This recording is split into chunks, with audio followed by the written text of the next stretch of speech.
चलिए, कोशिका के भाग भैया, ठीक। कोशिका के भाग, ठीक। कोशिका में सबसे पहले हम अध्ययन किसका करते हैं? माइटोकॉन्ड्रिया। साइंस को लगभग लगभग हम अंग्रेजी में पढ़ते हैं, अगर पता हो तो। साइंस के जो वर्ड है ना, वो इंग्लिश में मिलेंगे आपको। तो लिखिए, लिखिए माइटोकॉन्ड्रिया, ठीक। माइटोकॉन्ड्रिया होता क्या, पहले सुन लीजिए तो समझ में आ जाएगा। माइटोकॉन्ड्रिया कार्य कब करती है, पहले ये समझो। सबसे पहले हम लेते हैं सांस। सांस लेने के बाद वो ऑक्सीजन, नाइट्रोजन, जितनी भी गैसें हैं, वो सब कहाँ जाती हैं? फेफड़े में। फेफड़े में जाने के बाद में फेफड़े में आया रहता है ब्लड, ठीक। फेफड़े में क्या आया रहता है? ब्लड। उसी ब्लड में केवल ऑक्सीजन 4% मिलेगी, बाकी वापस आ जाएगी कार्बन डाइऑक्साइड के रूप में। 4% ऑक्सीजन मिलेगी ब्लड में, और फेफड़े से वो जाएगा कहां? माइटोकॉन्ड्रिया में। फेफड़ा से वो ब्लड, ऑक्सीजन युक्त ब्लड, कहा जाता है? माइटोकॉन्ड्रिया में। माइटोकॉन्ड्रिया में पहुंचेगा तो फिर वो घूमना शुरू करेगा। तो एक क्रेब्स चक्र होता है। माइटोकॉन्ड्रिया में ब्लड के घूमने की प्रक्रिया को क्या कहते हैं? क्रेब्स चक्र। वो एक क्रेब्स चक्र पूरा करेगा तो 38 एटीपी का निर्माण होगा। 38 एटीपी का निर्माण होगा। 38 एटीपी जैसे बनेगी तो 38 एटीपी जैसे एक 1000 ग्राम बराबर कितना? 1 किलोग्राम। वैसे 38 एटीपी बराबर क्या होगा? एक ग्लूकोज। ग्लूकोज होता है, ठीक। 38 एटीपी बनेगी तो वो टूटेगी एक ग्लूकोज, जैसे 38 बनेगी एक ग्लूकोज, जैसे 38 बनेगी एक ग्लूकोज। इसीलिए डॉक्टर साहब जब ज्यादा वीकनेस होती है तो क्या लगा देते हैं? ग्लूकोज लगाते हैं। और ग्लूकोज तुरंत क्या बना देता है? ऊर्जा, ठीक। एक ग्लूकोज टूटेगा ऊर्जा में तो 4.2 किलो कैलोरी ऊर्जा प्राप्त होगी, ठीक। हम लेंगे ऑक्सीजन। ऑक्सीजन जाएगी कहां? फेफड़े में। फेफड़े में क्या आया रहेगा? रक्त, ब्लड। ब्लड से ऑक्सीजन मिलेगा कहां? फेफड़े में ही।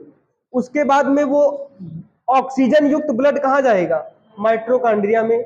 माइटोकॉन्ड्रिया में जब ब्लड को घुमाया जाएगा तो उसको कहेंगे क्रेब्स चक्र, ठीक। ऐसे होता है माइटोकॉन्ड्रिया में। ऐसे एक संरचना बनी होती है, आंत की तरह नहीं होती है, लेकिन संरचना इसकी ऐसे होती है। इसी में ब्लड को घुमाया जाता है, ठीक। और घूमेगी तो क्या निर्माण होगा? 38 एटीपी। 38 एटीपी जैसे बनेगी तुरंत वो ग्लूकोज में चेंज कर देगा। तो कितना ग्लूकोज बनेगा? एक ग्लूकोज। और एक ग्लूकोज बराबर 4.2 किलो कैलोरी ऊर्जा मिल जाएगी, ठीक। लिखिए, लिखिए माइटोकॉन्ड्रिया, ठीक। इसको थोड़ा सा लिखना पड़ेगा हमको डिटेल से। लिखिए माइटोकॉन्ड्रिया, लिखिए ब्लड, लिखो ब्लड।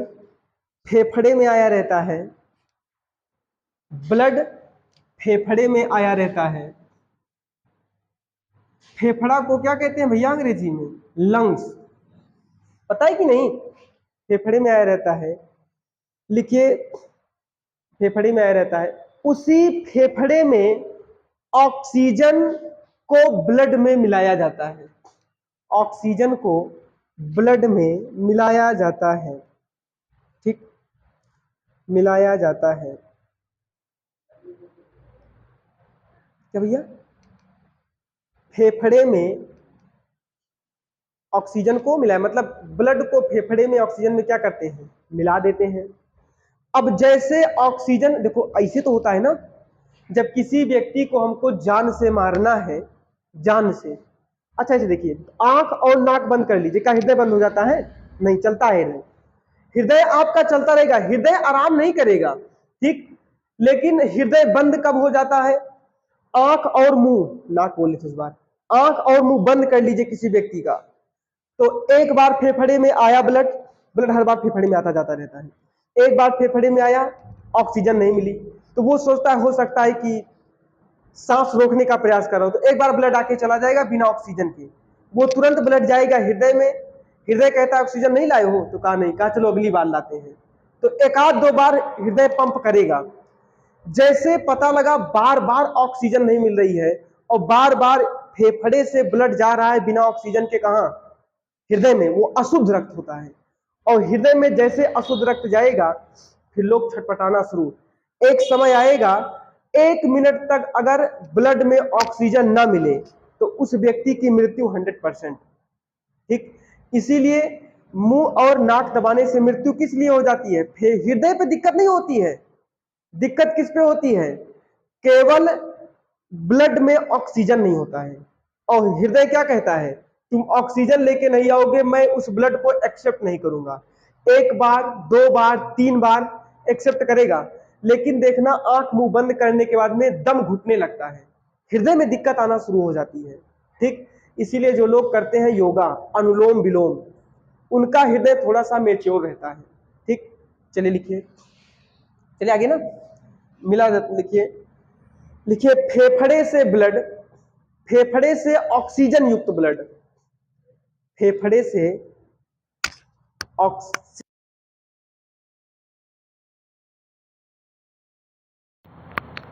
फेफड़े से ऑक्सीजन युक्त ब्लड माइट्रोकांड्रिया में जाता है, माइट्रोकांड्रिया में जाता है। ठीक, माइट्रोकांड्रिया में जाता है। लिखिए माइट्रोकांड्रिया में, माइट्रोकांड्रिया में, माइट्रोकांड्रिया में ब्लड पहुंचने के बाद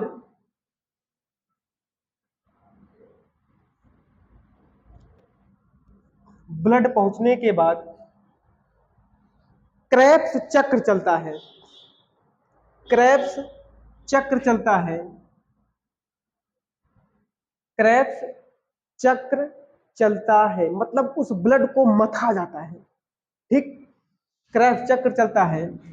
लिखिए एक क्रेब्स चक्र पूरा होने के दौरान, एक क्रेब्स चक्र, यहां क्रेब्स चक्र लिखा हुआ है, एक क्रेब्स चक्र पूरा होने के दौरान, पूरा होने के दौरान 38 एटीपी का निर्माण होता है, 38 एटीपी का निर्माण होता है। ठीक,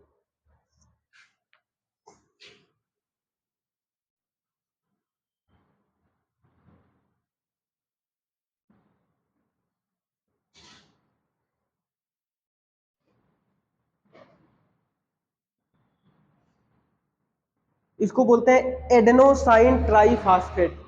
ठीक, 38 एटीपी का निर्माण होता है। लिखिए 38 एटीपी एक ग्लूकोज में टूट जाती है, 38 एटीपी एक ग्लूकोज में टूट जाती है,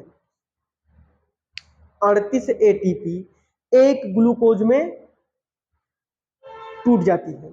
ठीक, कभी कभी ऐसे देखो, जहां ऑक्सीजन कम हो, जहां पे प्रदूषण ज्यादा हो, उस क्षेत्र से आप गुजरिए, ऑक्सीजन जहां कम मिले, देखना दम घुटने लगता है, होता है कि नहीं?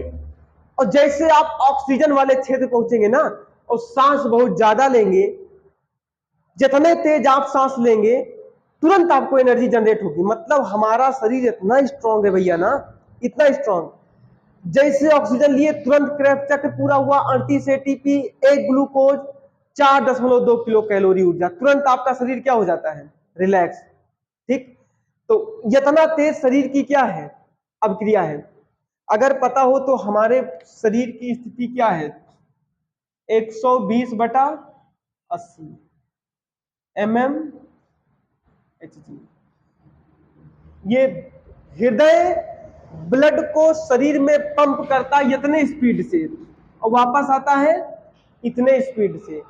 इसीलिए जब किसी व्यक्ति का गला वगैरह कटता है ना तो पिचकारी निकलती है शरीर से, नस काटोगे तो धीरे धीरे ब्लड, इसको बोलते हैं ऊपर, या देखो हमारे दिखता है। ठीक, ऊपर ये जो नसें होती है उसको क्या बोलते हैं? सिरा। और जो शरीर के अंदर होती हैं नसें उनको क्या बोलते हैं? धमनी। ठीक, धमनी को काटने पर ब्लड बहुत तेज निकलेगा, सिरा को काटने पर ब्लड कम तेज निकलेगा, क्योंकि स्पीड स्पीड क्या होती है? कम। ठीक, सिरा की स्पीड ये है और ये किसकी स्पीड है? धमनी की। ये चीज पता लगता है बीपी की मशीन से। ठीक, कुछ लोगों की बीपी हो जाती है, जैसे 120 है ना, पता लगा बीपी हो गई 190, तो वही व्यक्ति आगे चल के पागल हो जाते हैं। पागल कहे, हमारे दिमाग की नसें बहुत बारीक होती है, बहुत बारीक। सबसे लंबी कोशिका कहाँ की होती है? मस्तिष्क के न्यूरॉन्स की। इसको लिखाना भूल गए भी लिख लेंगे।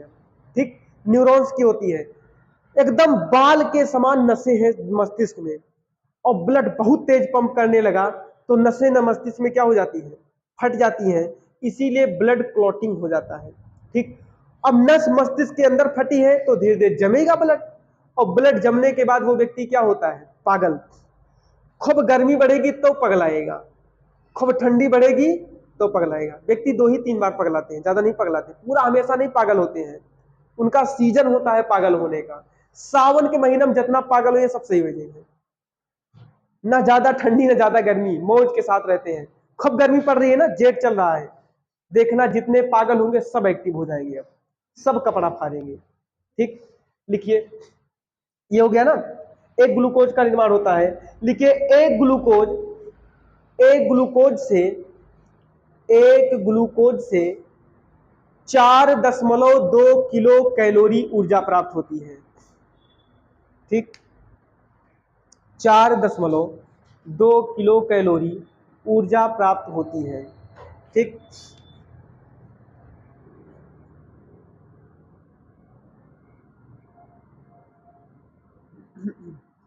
देखो, कोशिका एकदम सिंधु घाटी सभ्यता की तरह है। जैसे पूरी पूरी सिंधु घाटी सभ्यता की खोज किसने किया था? तो दयाराम साहनी। वैसे पूरी पूरी कोशिका की खोज किसने किया? Robert Hooke. ठीक, रॉबर्ट हुक ने बताया ये कोशिका है, दयाराम साहनी ने बताया ये सिंधु घाटी सभ्यता है। तो सिंधु घाटी सभ्यता में मोहनजोदाड़ो की सभ्यता, हड़प्पा की सभ्यता, लोथल की सभ्यता, बनावली, रंगपुर, रोपड़, ये बहुत सारी सभ्यताएं हैं। गनेरी की सभ्यता भी इसी में आती थी, जो अफगानिस्तान में चलती थी। ठीक, लेकिन अलग अलग सभ्यताओं की खोज अलग अलग व्यक्ति ने किया है। पूरी कोशिका की खोज रॉबर्ट हुक, लेकिन अब कहेगा माइट्रोकांड्रिया, कोशिका के अंदर है, ये शहर है कोशिका के अंदर के। ठीक, तो कोशिका के अंदर होता है माइट्रोकांड्रिया, जिसके बारे में पढ़ रहे हैं। माइट्रोकांड्रिया की खोज अल्टमैन ने किया, और अल्टमैन ने कहा यह कोशिका का पावर हाउस है। ठीक भाई, ऊर्जा जहां से इकट्ठा होगी, जहां पर बिजली बनेगी, ऊर्जा का मतलब बिजली, उसको हम क्या कहते हैं? पावर हाउस कहते हैं। लिखिए, लिखो, माइट्रोकांड्रिया की खोज अल्टमैन ने किया था। माइट्रोकांड्रिया की खोज अल्टमैन ने किया था, अल्टमैन ने किया था, और यह बताया कि कोशिका की पावर हाउस माइट्रोकांड्रिया है, और यह बताया कि कोशिका की पावर हाउस माइट्रोकांड्रिया है। ठीक, माइट्रोकांड्रिया है। ठीक,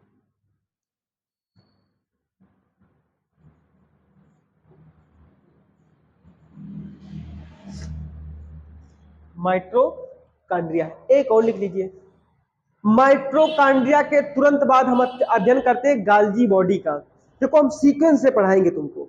ठीक, तो अगली हेडिंग लिखिए भैया, कोशिका में दूसरा पार्ट कौन सा है? गाल्जी बॉडी। यहां लिखा है, देख के लिखिएगा, कोशिका का दूसरा पार्ट है गाल्जी बॉडी। ठीक, गाल्जी बॉडी। अब देखो, माइट्रोकांड्रिया ऊर्जा को बना दिया, माइट्रोकांड्रिया ऊर्जा बना दिया, हलवाई खाना को बना देता है। फिर घर के किसी व्यक्ति का, अब तो थोड़ा सिस्टम बदल गया है, बाकी घर के व्यक्ति का ये काम है कि ये देखते रहे कौन से काउंटर पर क्या नहीं है, उसको वहां पर पहुंचाएं। ठीक, माइट्रोकांड्रिया ऊर्जा बना के सही गले इकट्ठा कर दिया कोशिका में। ठीक, अब गाल्जी बॉडी जितनी ऊर्जा की आवश्यकता जहां है उसको वहां पर क्या करता है? लेके जाता है, उसके पास सब है, टेम्पू है, ट्रैक्टर, सब कुछ है। ये परिवहन का कार्य करता है। कोशिका में एक कोशिका से दूसरे कोशिका तक ऊर्जा ले जाने का कार्य कौन करता है? गाल्जी बॉडी। इसको क्या कहते हैं? कोशिका का परिवहन। ठीक, जैसे पूरे शरीर में कई बार एग्जाम्पल है, जैसे वर्तमान समय में हमें सबसे ज्यादा ऊर्जा की आवश्यकता कहाँ है? हमारे जीव को है। ठीक, ऐसा कभी नहीं होगा कि मुंह थक जाए, लोग कहते हैं मैं बोलत बोलन के मुंह ना थकत, काहे नहीं थक रहा है? क्योंकि उसकी माइटोकॉन्ड्रिया स्ट्रांग है। कुछ लोग लड़ते लड़ते देखो दुइये में गला वाला सब बैठ जाता है, और एक व्यक्ति को दिन भर गाली दे, नहीं बैठेगा गला, क्योंकि उसकी माइटोकॉन्ड्रिया क्या है? एकदम स्ट्रांग है।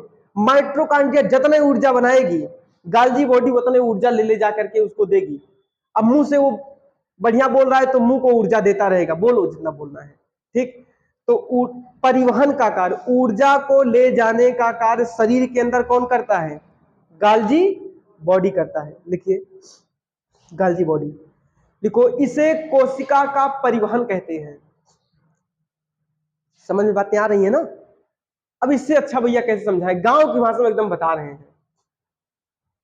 समझ लीजिए चौराहे पर खड़े होकर बात कर रहे हैं और क्या चाहिए।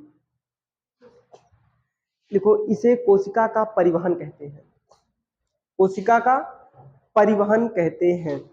ठीक, लिखिए अगला पॉइंट, लिखिए माइटोकॉन्ड्रिया जितनी ऊर्जा को उत्पादित करता है, माइटोकॉन्ड्रिया जितनी ऊर्जा को क्या करता है? उत्पादित करता है, उत्पादित करता है।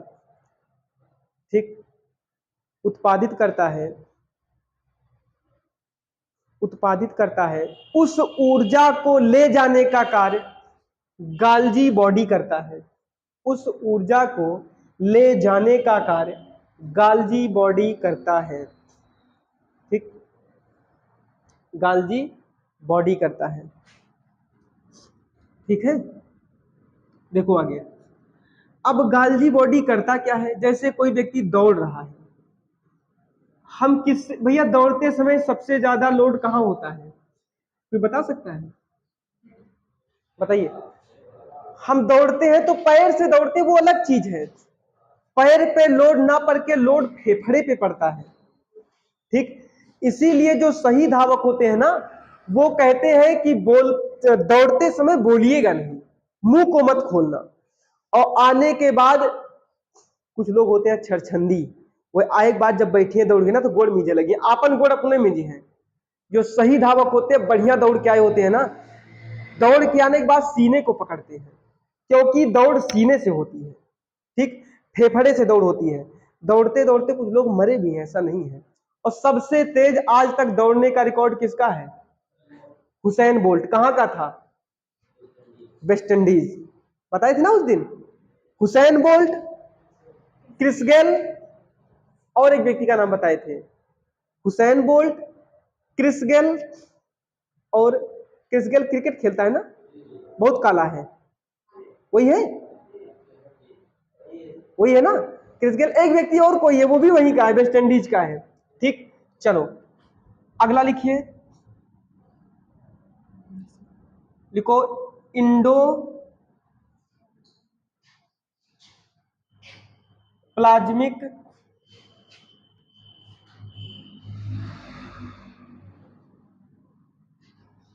इंडोप्लाज्मिक रेटिकुलम, इसको बोलते हैं ER। ठीक, इंडोप्लाज्मिक रेटिकुलम।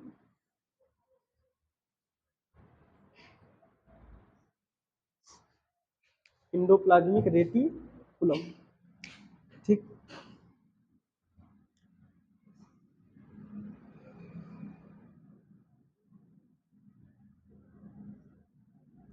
भाई इसमें इस चित्र को जरूर बनाना पड़ेगा।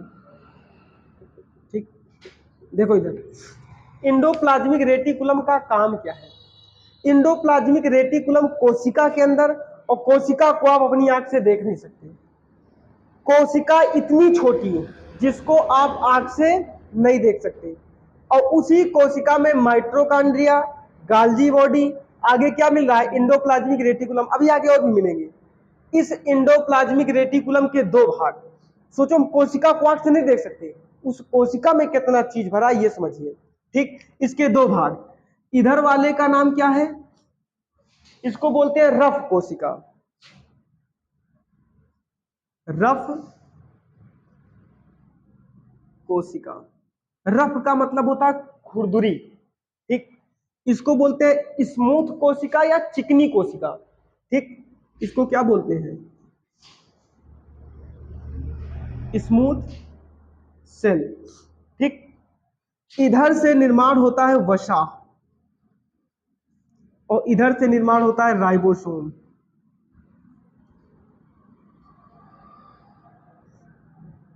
प्रोटीन, प्रोटीन की थैली क्या है, राइबोसोम है ना। देखो इधर, काहे के लिए महिलाएं ज्यादा सुंदर होती हैं, काहे के लिए पुरुष कम सुंदर होते हैं, ये इंडोप्लाज्मिक रेटिकुलम है। ठीक, इंडोप्लाज्मिक रेटिकुलम के अंदर महिलाओं में वसा का काम ज्यादा होता है, ये चीज महिलाओं में यहां तक होगा, इसीलिए महिलाओं की शरीर देखना पुरुषों से ज्यादा सॉफ्ट होती है। ठीक, और पुरुषों की शरीर थोड़ा सा खुरदुरी होती है और कठोर होती है। जितने जितना आकार हमारा है ना, इसी आकार की अगर किसी लड़की को तौला जाएगा तो उसका वेट होगा 44 से 45 किलोग्राम। ठीक, और हमारा वेट कितना है 58 किलोग्राम, फिर बढ़ गया 1 किलो। ठीक, शरीर एक तरह है। ठीक, तो महिलाओं की शरीर थोड़ा सा थुलथुली होती है, फूली हुई होती है, और पुरुषों की शरीर कठोर होती है, क्योंकि पुरुषों के अंदर आयरन अधिक होता है। ठीक, अब वसा में होगा क्या, वसा में इसी कारण देखिए महिलाएं एक समय बाद देखना महिलाओं की शरीर भारी होने लगती है, जितने ज्यादा फैट, क्योंकि शरीर उनकी फैट ज्यादा बना रही है। ठीक, और इधर पुरुषों में क्या होता है, राइबोसोम ज्यादा होता है, इसीलिए पुरुषों और रफ होती है शरीर, हम लोगों की जबानों रफ होती है, शरीरों रफ होता है। ठीक, इसीलिए कभी देखना निमंत्रण जाने से पहले पुरुष मुंह को धुलता है, महिला कबो मुंह धुल के नहीं जाएगी। ठीक, मजाल है कि मेकअप कराने के बाद कह दो मुंह धुल ले, 1 लाख रुपया दोगे मुंह नहीं धुलेगी वो। और पुरुष को क्या है, मुंह धुला फिर से टीका लगाइस आगे। ठीक, तो हम लोगों का सिस्टम अलग है, इनका सिस्टम अलग है। देखिए स्मूथ इंडोप्लाज्मिक रेटिकुलम ना, देखिए इसके दो भाग होते हैं, लिखिए इंडोप्लाज्मिक रेटिकुलम में लिखो, लिखो इसके दो भाग होते हैं, दो भाग होते हैं। ठीक, दो भाग होते हैं, दो भाग होते हैं, इसी को बनाओ पहले, इसको बनाइए, अभी समझ में आ जाएगा, हम फिर समझा देंगे। ठीक, समय कितना हो रहा है, इसके दो भाग होते हैं, ऐसे ये बना लेना, रफ टाइप है ये। ठीक, रफ कोशिका, इधर से किसका निर्माण होगा, राइबोसोम, यहीं पर प्रोटीन की थैली होती है। देखना जो लड़के जाते हैं जिम, जिम जाते हैं ना, तो जिम में क्या कहते हैं, जिम में एक पाउडर देते हैं जिसको प्रोटीन का पाउडर कहते हैं, सही है कि नहीं हो, प्रोटीन देते हैं। इसका मतलब जब पुरुष होगा ना, पुरुष, तो ये चीज बढ़ के यहां डंडी लगेगी, और महिला होगी तो ये वाला यहां आके लगेगा। महिलाओं में वसा ज्यादा और पुरुषों में प्रोटीन ज्यादा। ठीक, इसीलिए पुरुष ज्यादातर बॉडी बिल्डर हो जाते हैं। समझ में आ रहा है कि नहीं, क्योंकि उनके पास राइबोसोम अधिक होगा, और राइबोसोम को प्रोटीन की क्या कहते हैं, थैली कहते हैं। ठीक, तो महिलाओं में ये चीज ज्यादा, मतलब ये और दायरा बढ़ेगा, और पुरुष होगा तो ये यहां तक पहुंचेगा, रफ वाला यहां तक, क्योंकि पुरुषों को प्रोटीन की आवश्यकता ज्यादा होती है। जिम के दौरान वो प्रोटीन का एक थैला देते हैं, 1600 1700 1800 का जो भी मिलता हो, ना कभी खाए हैं ना कभी जाने। ठीक, चले आगे, हो गया ना। दो भाग होते हैं, पहले भाग का क्या नाम है, स्मूथ सेल, और दूसरे का नाम क्या है, रफ कोशिका। रफ को क्या कहते हैं इंग्लिश में, रफे बोलते हैं इंग्लिश में, हिंदी में बोलते हैं खुरदुरा। ठीक, इधर से किसका निर्माण होगा, एक लाइन लिखिए, जो नए लोग नहीं समझ पा रहे, लिखिए, लिखिए रफ साइड से, रफ साइड से राइबोसोम का निर्माण होता है, रफ साइड से राइबोसोम का निर्माण होता है, राइबोसोम का निर्माण होता है, राइबोसोम का निर्माण होता है, और चिकनी साइड से, स्मूथ मतलब चिकना, और चिकनी साइड से वसा का निर्माण होता है। ठीक, चिकनी साइड से वसा का निर्माण होता है। ठीक, वसा का निर्माण होता है। अब इसमें इतना ही लिखेंगे। अभी तुमको कोशिका में ही एक हेडिंग पढ़वाएंगे राइबोसोम, तब तुमको बताएंगे राइबोसोम का कार्य क्या है। ठीक, चलिए रीजनिंग पे आओ।